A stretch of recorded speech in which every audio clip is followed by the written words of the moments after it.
On dit que les industriels français ne sont pas aventureux. Installé dans un village de l'Oise, Cornillo démontre le contraire.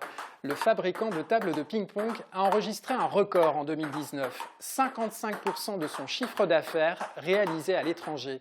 Les exportations représentent 50 milliards d'euros dans les Hauts-de-France. L'histoire débute comme un conte de Noël. À l'origine, les Cornillo étaient des menuisiers. En 1969, le BHV, célèbre enseigne parisienne, leur commande 300 tables de ping-pong pour les fêtes. Les artisans disent banco. 50 ans plus tard, leur nom est une référence.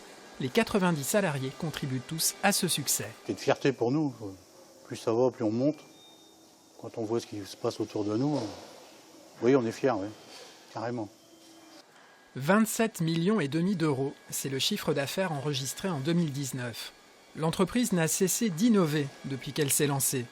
Regardez cette machine, imaginée et construite sur place. C'est elle qui réalise la majorité des tâches. Le travail est moins pénible. Il y a une cadence beaucoup plus élevée. On a moins d'efforts physiques et un meilleur rendement.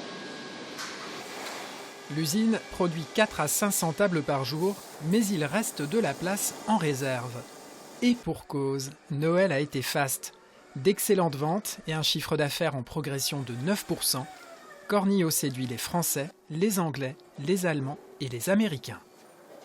Oui, Cornillo vend ses produits dans 80 pays dans le monde. Et puis là, très récemment, en début d'année, on a ouvert une filiale aux États-Unis.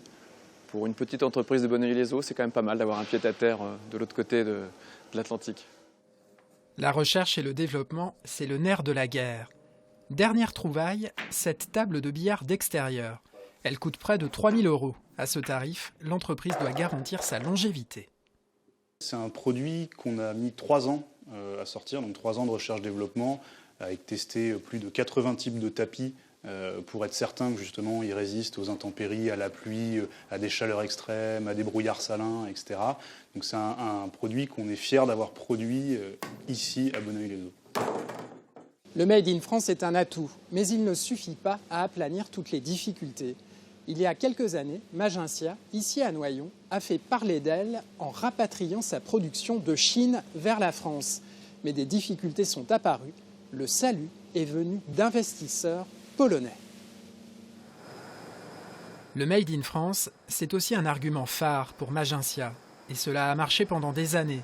Le fabricant de mobilier de bureau alimentait le marché hexagonal.